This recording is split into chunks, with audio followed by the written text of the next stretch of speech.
trust is easy to lose and it's hard to rebuild in a marriage. Yes, it is. And in this episode, we're going to talk about how Anidra and I were able to rebuild our marriage and how God brought us back together. Amen. Yeah. So let's talk about it.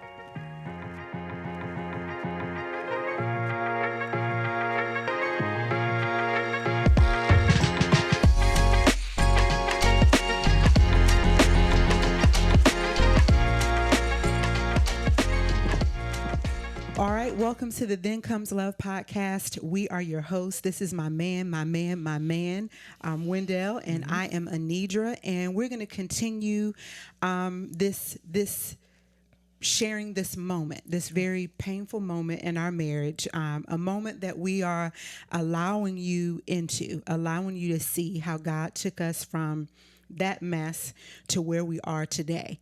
And I want to start this episode off by saying that we've had quite some time that has gone by. I mean, 20 years. Yes, 20 years have gone by since this very painful moment in our marriage. Now, just because that amount of time has passed, that doesn't mean that it's any easier. Probably it's easier, but yeah, it's not fun. For you to talk about. Yeah. But I want to say this because time has passed for us, but maybe there are some of you who are walking through that and it's fresh. Mm-hmm. And I want to say that everybody doesn't need to know your business. We are allowing you into this part of our marriage because we've worked through some of the challenges of it, and some time has passed.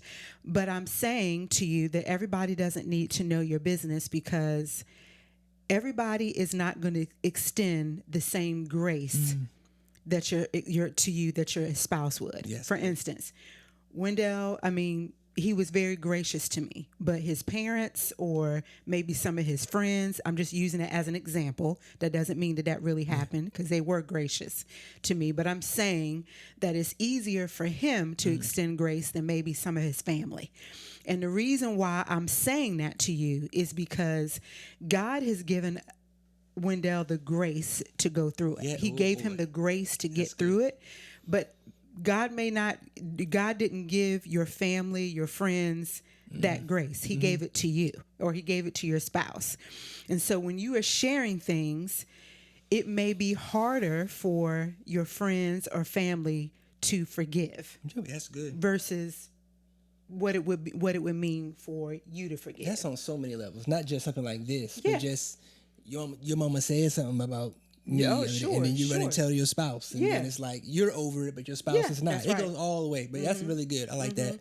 Yeah, so you have to know that the beginning of this journey, when you're talking about restoring trust. The first thing that we even hit on last week was we talked about inviting God into it, and so inviting God to it may mean that it's just you, God, and your spouse that are talking about it. and so I will say that's probably, it is a very lonely road because you can't share everything. And I think we did that as we've been going on the journey. Unfortunately, this was not the case for us. You know what I'm saying? As far as family knew right away. And we said that was one of the things we wish that we didn't do, because everybody else can't understand. And not that they were negative about it. They were really actually but still, it's just like everybody didn't need to know that. Sure. Everybody didn't need to know that. And so when you're inviting God into it, it can be a lonely road when nobody else can know. Yeah. But I think, what I was going to say is as we've been sharing our story over the years, we still haven't, we've chosen not to really share it until now out of protection. Really, I think that you've been doing it for me. Oh, yeah. So. And going back to everybody doesn't need to know, that doesn't mean, because we should have probably had some type of counseling or something. I mean, especially me. So, I mean, I wouldn't suggest everyone to do it the way we did it. True. but yeah, it's good to have somebody in your marriage that you can lean on. Because yeah, what we walk through and the way we walk through it, I wouldn't recommend it to anyone else. But Sure. yeah, but it was something that was not easy, like you said. We did walk through it alone. Yeah. And the reason why we're doing this podcast, period, is because, as we've shared with you over and over again, is that we didn't have anybody. Yeah. And things would have been a lot better for us, a lot healthier for us, if we had that couple that we both trusted, that we could talk to. And so I just wanted, before we get into talking about how we restored the trust, I just felt like it was important to talk about how we handled that situation. Sure. Period. So let's get into it then. Yeah. Okay? What I like to share is, I talked about how I left and went to your mother's house, and God spoke to me, and I felt like God was saying that I need to get back with you. So the first thing I want to point out is, just because God says to do something, it doesn't mean that it's going to be easy. As a matter of fact, it's going to be hard. Because you got to understand, every time that God gives you an assignment, the enemy is automatically going to attack you. And so it was like God said, get with her. It wasn't like, okay, we're healed. I'm going to love you. I'm going to treat you right. I'm going to always do the right thing. I'm over it because God said to go back to you. Sure. No, it wasn't any of that at all. Matter of fact, it was, again, like I was saying, up and down. Sometimes I had good days, I had bad days, a lot of bad days, more so than good days. You would have thought that God didn't tell me nothing the way I was acting and treating you and such like that. Because here's the thing I find out. God will give you a word and then there'll be silence. But the enemy will give you a word constantly. And it's always negative. And sometimes I believe I was mature enough in God to know it was the enemy, but it still had I knew what the enemy was doing, but it didn't even matter because I was upset. The enemy is a liar, but sometimes he likes to expose. He knows our weaknesses, yeah. And the truth was what happened, and it was always being whispered and talked to me, or being brought up to me all the time. So I had to understand that the enemy does not like your marriage, our marriage. He does not want you married, and so therefore it's always an attack in that area. And so it was a constant battle. So that was one of the things that I just wanted to point out. Yeah, and I think it goes back to what we were saying, that trust is easy to lose, but it's hard to rebuild, and trust is built like brick by brick. And I know for me, it felt like it took forever. It felt like the longest process, and it's not one of those kiss and make up fights that you're going to get in. It's going to feel long because it probably should be, if you do it the right way. And so just know that it happens. Trust is built brick by brick. And I remember just feeling like I had no control of it. And I think if I had to say now, I would say that your partner, you determined the pace of that trust. Because I had to pretty much do whatever you asked, whatever you needed to build that, because I broke the trust, not you. And so that building brick by brick, it was at your pace. If you wanted to know things, I had to tell you, even if I didn't want to repeat it again. I mean, there would be times where we wouldn't talk about it, and then there'd be times that we would. And whatever you asked, I had to be open to doing that because I'm the one that broke the trust. And I will say, stand on that point of inviting God in and God giving you that grace. Yeah. Wendell was very, very gracious to me. I mean, very gracious. And I remember we talked about it. You know how we talk about when we were dating. Oh, I would never allow, if my spouse ever did this, I'm leaving. We talked about this. Yeah. And you told me, like, if you ever cheat, if you ever, whatever, you were going to leave. And so for you not to do that and to not retaliate and to not, yes, there were moments where you said things and that were hurtful, and yes, but overall you were very gracious to me. I remember probably know what I'm going to say. I got really, I would say a couple of weeks after I told him, I got really sick. I mean, really sick. How sick were you? Like vomiting, and it was coming out of both ends. Okay. Yes, I was super sick. And I remember you told me, go lay on the bed. And you went in the bathroom and you cleaned up all of my vomit off the wall, all of the stuff that got on the floor. And yeah, you didn't, yeah. Mm-hmm. Thank you for doing that. Yeah. Thank you for loving me. Thank you for loving me through it. I mean, even though I didn't deserve it. Yeah. Yeah. I don't know what to say. Sometimes God just gives you grace to do things. Mm-hmm. And in the moment, it just, yeah. And if you hadn't done that, if you hadn't been so gracious to me, we wouldn't be where we are today. And now we get to share a testimony just of God's faithfulness, just, your obedience to just be, being willing to walk this thing out. Sure. Yeah, I appreciate it. I love you. I love you. I know. All right. So that's number one, inviting God in. The second thing we would say is taking ownership. That was the other thing that had the other step that had to be taken, inviting God in and then taking ownership. Because could you imagine if I had told Wendell this, but yet I was like, but the reason why I did it was because you, and the reason you this and you that, and not taking any ownership for your actions. I'm going to use the word repentant. I had to take ownership for what I did and have a repentant attitude, meaning repent means you're turning the completely different direction. And that's what I did. It's one thing to say that I did something, but you still, you're not changing your ways.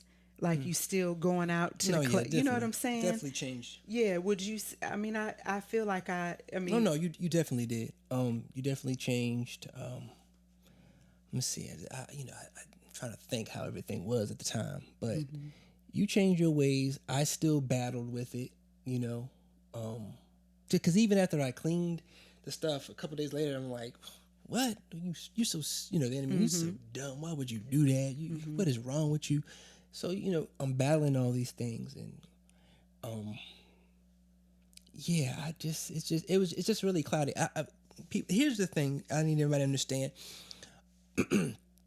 I didn't dwell on this often, so it's really hard for me to talk about it because when I tell you I buried this thing, and I know we have talked to other couples before in the past, and they've gone through something that's similar, and I know the spouse would always throw it in the other spouse's face all the time, because it's something that when a party's hurt, when someone's hurt, they're always dwelling on it or thinking about it, or something's reminding them of it, or you'll watch a movie or something like that. Sure. And so for me, in order for us to move on, when I finally got to a point where I could say, hey, I forgive you, let's move forward.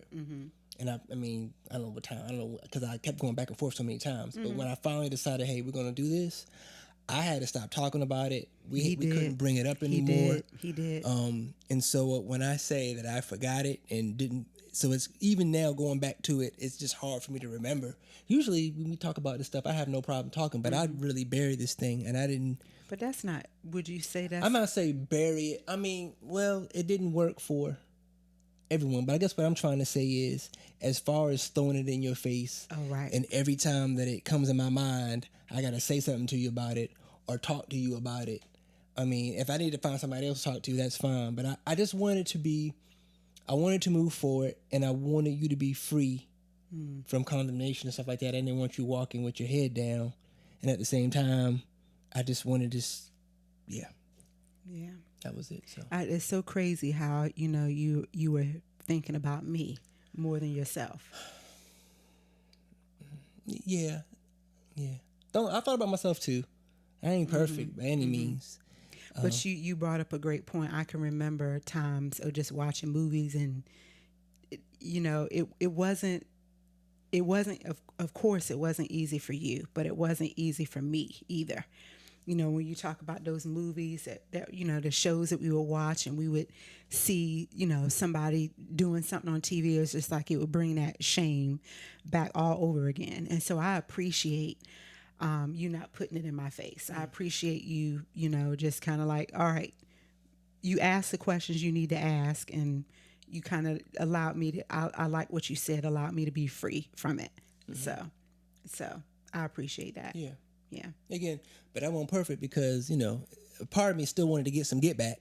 And so, praise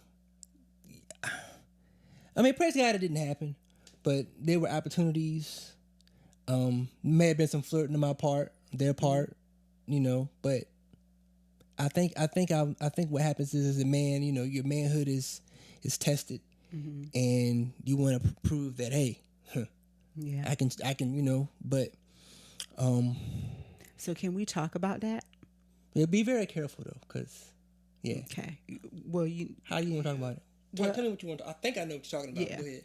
So there was a time at work for you. One of my many jobs that At work for you, there was a, I don't know if you want to share. So it was I was working on one of my jobs, and kind of not trying to do anything. I was trying to mind my business, whatever. There was a lady there who worked with me, and she would get a lot of attention from people. I never gave her any attention because I didn't think So they put us in a room, her and I, and we would spend 8 hours a day in a room, and we would just talk, nothing. And then, but I started talking about biblical things, the Bible and stuff like that, and she would listen. I guess, and the next thing I know, she started to develop something for me, and she confessed that she did. And so I was like, okay. And so, I'm not perfect. She set me up like I was this great partner, but as I was telling you before, I'm up and I'm down. This is one of my down times. And so she asked for my number. I gave it to her, and we began to be very, very flirty and talkative and make plans to do things. And she's a little older than me, wiser than me. She didn't give me her number. She always had mine, and she would call. We would talk. We would set up things, say we would do things. I had opportunities where I was always working, where I could leave work, and so never met with her. Nothing ever happened, but it wasn't because of me. It was just opportunity wasn't there. I really believe. I probably would have done something if the opportunity arose.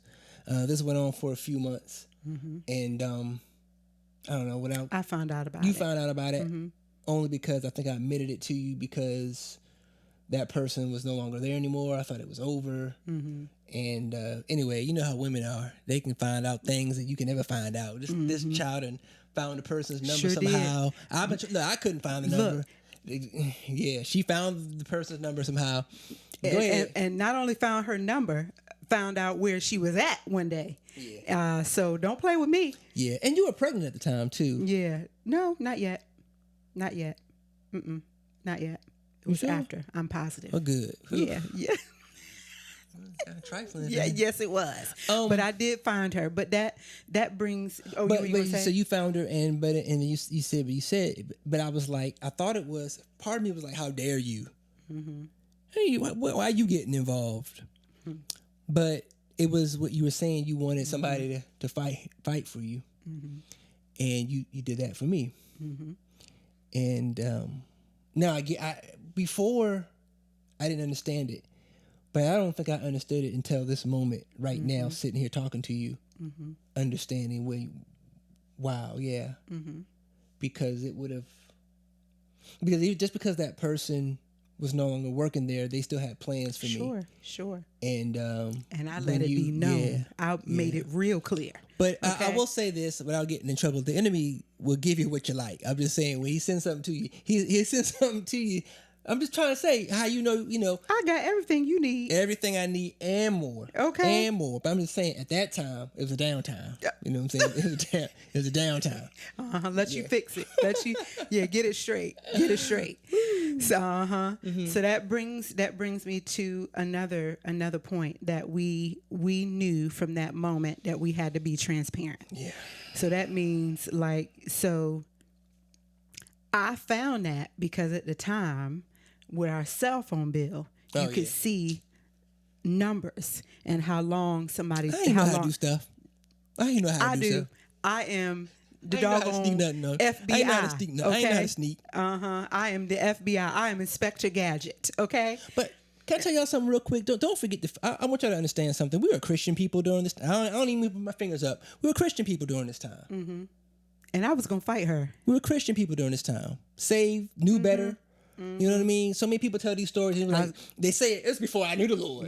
It was back before I knew God. And no, man, no. I was about to lay some holy hands. Let's keep it real. We were saved people. I don't care what you think about us. You aren't that saved? Nah, don't. Nah. We're imperfect people. Here's Nobody's perfect. Here's the thing that nobody wants to talk about. Just because you're saved, we have a sinful nature, meaning that sinning is easy for us. If we're not under the blood of the Lamb, we are sinful people, all of us. Even just most saved folk want you to think they never sin. They lying to you, because most people sin every day. Most Christians, a lot of us, we sin every day, either with our mouth, with our thoughts, or with our actions. It's some form of sin. Yeah, that's why we got to die to our flesh every day. So when we're being as transparent as we can, you can judge us if you want to. You're probably sinning right now. Okay, sowing and reaping is real. Sowing and reaping is real. Yeah. Okay, be careful how you judge other people. I'm a witness of that. Things I would never do, and I did it. But anyway, I was sharing that story to say that we decided that we were going to be transparent. Yeah. So that means no lock phones, all of that stuff. No I have you to this day. He knows my code. Yeah. I know his code. I mean, I can pick up his phone at any moment. He can pick up my phone at any moment. Yeah. We did that because we wanted each other to know that there was nothing that we were hiding, that we were being open, we were being transparent. Whatever you want to know, I don't have nothing to hide. And so I think that's important when you're talking about rebuilding trust. Would you say? Oh, that's for sure. And so I would say, along with that, is that a part of rebuilding trust is being dependable. So what I mean by that is, if I say that I don't have a special code on my phone, you gonna check my phone, that code isn't there. It's not gonna be, I changed it and we ain't gonna have none of that. It's even the small things that you say that you're gonna do them. Part of the boundaries we talked about last week, setting these boundaries. Yeah. So if I call you, you need to pick up your phone. It's not I didn't hear it. It was on vibrate. If I'm trying to gain back his trust, then even the small things, I don't even give him a reason to wonder or to question what I'm doing. And so those are just things that work for us when we're talking about rebuilding trust. Anything else that you can think of, babe?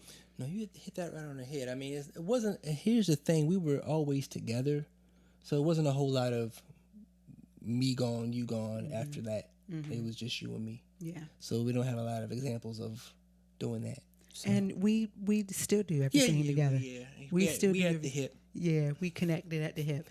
And you know what? We might be connected in other ways in just a few let's moments. So we got to end this episode. Peace out, y'all. Because my baby, and we prayed before recording this episode that, because it's not easy to talk about, but that God would just allow us to see where he's brought us, what he's brought us through, and not to remember or not to allow the enemy to make us remember the things that were hurtful. I think the most important thing we got to talk about is how we went. We made sure we connected with Christ. We connected with God. Yeah. That I don't want to not mention that was key. Oh yeah, we invited him in. That was number one. We invited him in. We made him a priority. And again, yeah, do that. It's very important. But even then, if I'm being honest, my spiritual relationship was still, because there's still a lot of hurt, still a lot of anger. It's up and down. So, because honestly, I'll tell anybody, after that first year, I did not like her. I didn't like you. even after we cleaned I still was angry for a long time. But we continue to go to church. We continue to bring God in our marriage. We continue to just take it one step at a time, day by day. And that scar, that wound turned into a scar, and then scab, and then put some anti-skin cream on there, and it that's an inside joke. But yeah, so God can fix anything. He can fix anything if you're willing to fight, if you're willing to go through and do the work and endure. You can come in on the other side. I really do believe if a man is saved and he's in a relationship with God, and a woman is saved and she's in a relationship with God, there should be no need for divorce. If you're in a relationship with God, it's like a husband, wife. Now but before we wrap this up, that you had a legitimate biblical reason to divorce for sure. Yeah. For sure. You could have done that. So if you're in a unhealthy, oh, thank you for correcting me. If you're in an unhealthy marriage and that was grounds for divorce. Yeah. He was just gracious enough in our relationship. He heard the word of the Lord. Yeah. That's the thing. You got to know the word of the Lord that was it. For your marriage. That was it. And just because this was what happened with us, it doesn't mean that's what God is saying to you. Yeah. So if you hear anything else from this, know the word of the Lord for yourself and what God is telling you guys to do. But I do believe that God is for marriages, and we're sharing this because, again, we just want you to know there's nothing that God can't fix, that he can't do. And so, hey, if we can help you at all, please reach out to us. Private messages. We're on Instagram. We're on Facebook. Reach out to us, DM us, whatever you need to do. We would love to help you walk through and just get through the mess. Yes, get through. And so we hope that you will please subscribe, share. Like, share. We want to be a blessing to more marriages and just yours. So hopefully you'll share us. Is that it for us, baby? That is it for us. All right. We'll see you on the next episode of Thencomeslove. Holla.